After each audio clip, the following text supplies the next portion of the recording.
May the peace of the Lord be with you. I pray that you will be filled with God's grace and blessings by listening and reading the Bible every day. I am Pastor 종선채. We are listening and reading the Bible according to the reading plan proposed by the Revised Common Lectionary. This year's reading plan is by year C. Today is May the 16th, Monday after 5th Sunday of Easter. Today's readings are Psalm 133, 1 Samuel chapter 20, verses 1 to 23, and verses 35 to 42, and from the Acts of the Apostles chapter 11, verses 19 to 26, and from the Gospel of John chapter 13, verses 31 to 35. This is today's psalm. How good and pleasant it is when brothers live together in unity. It is like precious oil poured on the head, running down on the beard, running down on Aaron's beard, down upon the collar of his robes. It is as if the dew of Hermon were falling on Mount Zion. For there the Lord bestows his blessing, even life forevermore. Amen. This is today's second reading. Then David fled from Naioth at Ramah and went to Jonathan and asked, "What have I done? What is my crime? How have I wronged your father that he is trying to take my life?" "Never," Jonathan replied. "You are not going to die. Look, my father doesn't do anything, great or small, without confiding in me. Why would he hide this from me? It's not so." But David took an oath and said, "Your father knows very well that I have found favor in your eyes." And he has said to himself, "Jonathan must not know this, or he will be grieved. Yet as surely as the Lord lives and as you live, there is only a step between me and death." Jonathan said to David, "Whatever you want me to do, I will do for you."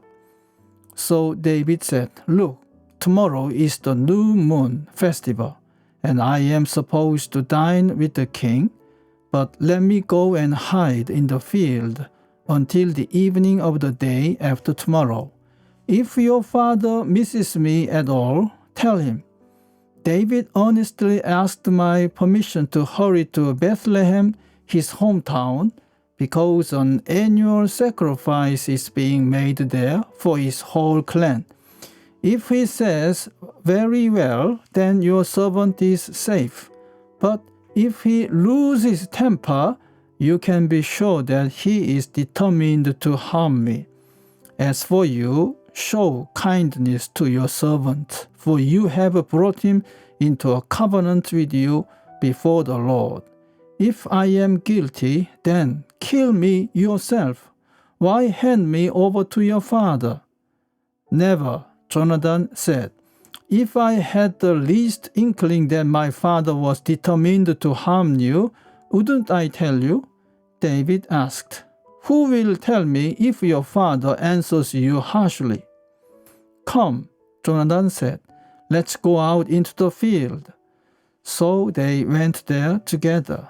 Then Jonathan said to David, "By the Lord, the God of Israel, I will surely sound out my father by this time, the day after tomorrow. If he is favorably disposed towards you, will I not send you word and let you know? But if my father is inclined to harm you, may the Lord deal with me, be it ever so severely, if I do not let you know and send you away safely. May the Lord be with you, as he has been with my father. But show me unfailing kindness like that of the Lord, as long as I live, so that I may not be killed." And do not ever cut off your kindness from my family, not even when the Lord has cut off every one of David's enemies from the face of the earth. So Jonathan made a covenant with the house of David, saying, May the Lord call David's enemies to account. And Jonathan had David reaffirm his oath out of love for him, because he loved him as he loved himself. Then Jonathan said to David, Tomorrow is the new moon festival. You will be missed, because your seat will be empty. The day after tomorrow, toward evening, go to the place where you hid when this trouble began, and wait by the stone Ezer. I will shoot 3 arrows to the side of it as though I were shooting at a target. Then I will send the boy and say, Go, find the arrows. If I say to him, Look, the arrows are on this side of you, bring them here. Then come, because as surely as the Lord lives, you are safe. There is no danger. But if I say to the boy, Look, the arrows are beyond you, then you must go, because the Lord has sent you away. And about the matter you and I discussed, remember, the Lord is witness between you and me forever. In the morning, Jonathan went out to the field for his meeting with David. He had a small boy with him, and he said to the boy, Run and find the arrows I shoot. As the boy ran, he shot an arrow beyond him. When the boy came to the place where Jonathan's arrow had fallen, Jonathan called out after him, Isn't the arrow beyond you? Then he shouted, Hurry, go quickly, don't stop. The boy picked up the arrow and returned to his master. The boy knew nothing of all this, only Jonathan and David knew. Then Jonathan gave his weapons to the boy and said, Go, carry them back to town. After the boy had gone, David got up from the south side of the stone and bowed down before Jonathan 3 times with his face to the ground. Then he kissed each other and wept together, but David wept the most. Jonathan said to David, Go in peace, for we have sworn friendship with each other in the name of the Lord, saying, The Lord is witness between you and me, and between your descendants and my descendants forever. Then David left, and Jonathan went back to the town. Amen. This is today's 3rd reading. Now those who had been scattered by the persecution in connection with Stephen traveled as far as Phoenicia, Cyprus, and Antioch, telling the message only to Jews. Some of them, however, men from Cyprus and Cyrene, went to Antioch and began to speak to Greeks also, telling them the good news about the Lord Jesus. The Lord's hand was with them, and a great number of people believed and turned to the Lord. News of this reached the ears of the church at Jerusalem, and they sent Barnabas to Antioch. When he arrived and saw the evidence of the grace of God, he was glad and encouraged them all to remain true to the Lord with all their hearts. He was a good man, full of the Holy Spirit and faith, and a great number of people were brought to the Lord. Then Barnabas went to Tarsus to look for Saul, and when he found him, he brought him to Antioch.